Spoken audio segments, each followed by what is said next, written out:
नमस्कार दोस्तों, आज हम आपसे बात करेंगे मध्य प्रदेश, राजस्थान और छत्तीसगढ़ के चुनावों के बारे में और ये जानने की कोशिश करेंगे कि इन राज्यों में सरकार किसकी बनने जा रही है। ठीक है, शुरुआत हम करते हैं मध्य प्रदेश से।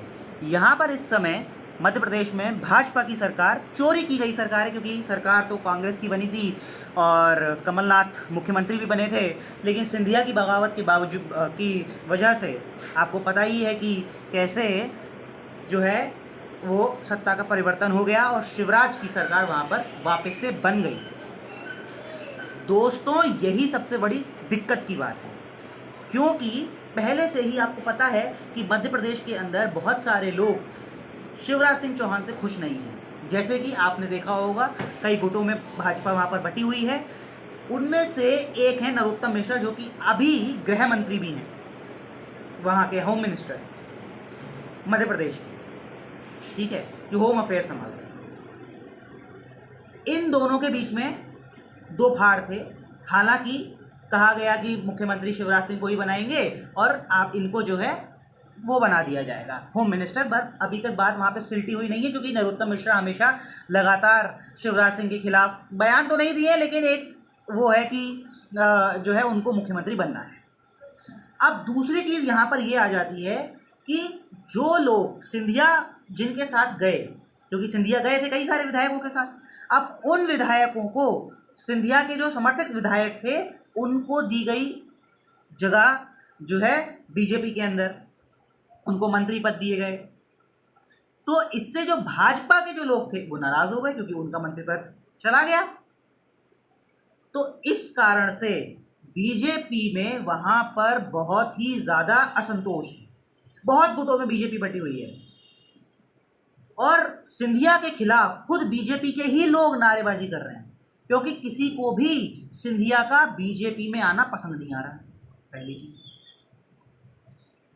दूसरी चीज ये है कि जिस वोट की वजह से, आदिवासी वोट की वजह से, पिछली बार आपने देखा होगा कि मात्र 16 सीटें आदिवासी क्षेत्र में मिली थी भाजपा को। वही एक कारण भी बना था कि सत्ता से बाहर हुई थी भाजपा। हालांकि फिर बाद में तो बना ही ली थी सरकार। लेकिन ये जो कांड हुआ, अभी आपने पेशाब कांड जो देखा होगा प्रवेश शुक्ला का, ये जो कांड हुआ उससे आदिवासियों के बीच में भाजपा की छवि और खराब हो गई।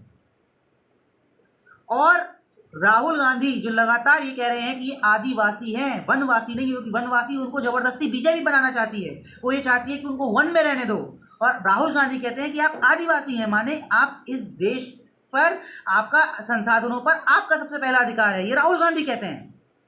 तो जो आदिवासी समाज है वो राहुल गांधी से जुड़ता हुआ महसूस पा रहा है और जो आदिवासी समाज है वो बीजेपी से अलग हो रहा है क्योंकि इनकी बेवकूफियों की वजह से जो इन्होंने की, इनके एक भाजपा के ही एक जो है ये नेता ने ही जो मूत्र विसर्जन कर दिया आदिवासी के ऊपर, तो ये भी एक बड़ा दिक्कत है। तो अल्टीमेटली भाजपा मध्य प्रदेश के अंदर बहुत क्योस की स्थिति में, घबराहट की स्थिति में, बहुत दिक्कत की स्थिति में, क्योंकि अपनों पे ही, पहले तो अपनों में ही नहीं बन रही, अपनों में ही इतनी फूट है, उसके बाद सिंधिया को लेकर फूट है। ये स्थिति एक समय पर कांग्रेस की थी।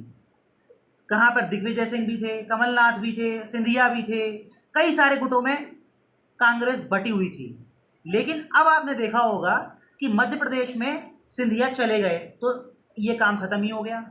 और जो ये हैं दिग्विजय सिंह, उन्होंने साफ कह दिया कि हमारे मुख्यमंत्री जो है वो कमलनाथ होंगे।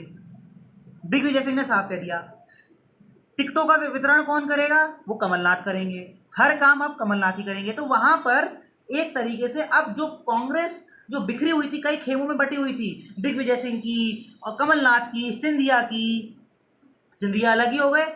दिग्विजय सिंह ने कमलनाथ को कह दिया कि हम अब यही मुख्यमंत्री बनेंगे। ठीक है, कोई दिक्कत नहीं आएगी। तो कांग्रेस इस समय मध्य प्रदेश में मजबूत स्थिति में है और कई सर्वे भी आए हैं और हमने देखा भी है, कई सर्वों में लगभग कांग्रेस की सरकार का वहां बनने का दावा किया जाता है। ठीक, ये है मध्य प्रदेश की स्थिति। अब हम बात करते हैं राजस्थान की स्थिति।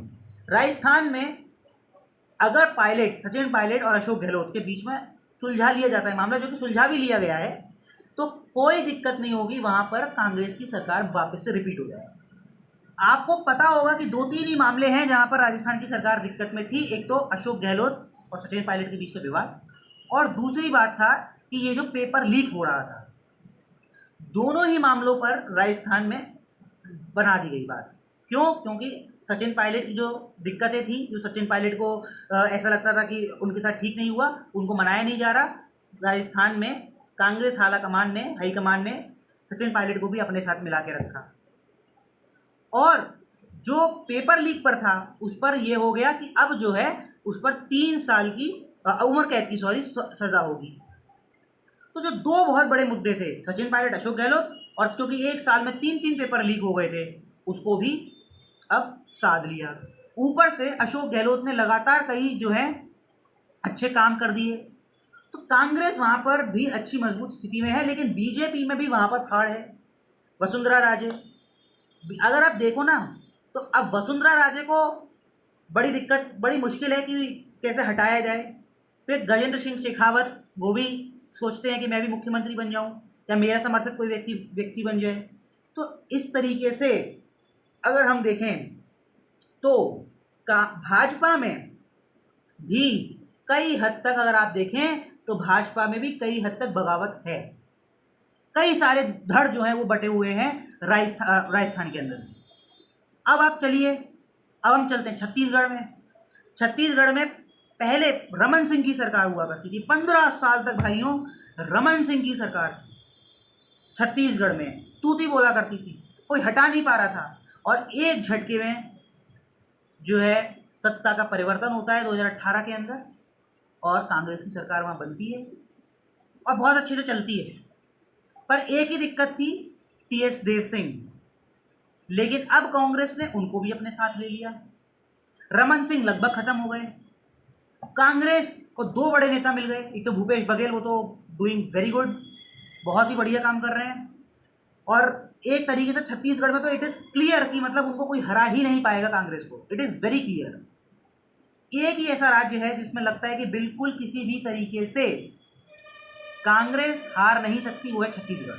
और जो थोड़ा बहुत भी लगता था तो वो टीएस देव सिंह की वजह से लगता था, लेकिन वो जो कमी थी कांग्रेस की उसको भी कांग्रेस ने दुरुस्त कर दिया और टीएस देव सिंह को उप मुख्यमंत्री बना दिया। रमन सिंह खत्म ही हो गए, अब वो कहीं बचे नहीं, नज़र नहीं आते हैं, जनता के बीच में नज़र नहीं आते हैं।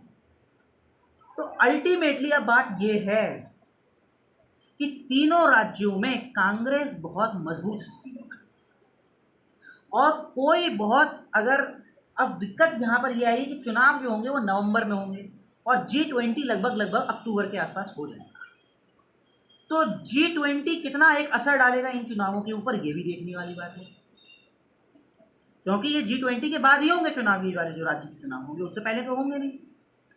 तो G20 कितना असर डालेगा, और जो है आपसी गुटबाजी जो बीजेपी की है ये कितना असर डालेगी, और कांग्रेस किस तरीके से चुनाव की अपनी रणनीति बनाती है। क्योंकि आपने देखा होगा कि सबसे पहले आज अब कांग्रेस ये कर रही है कि जितने भी आपके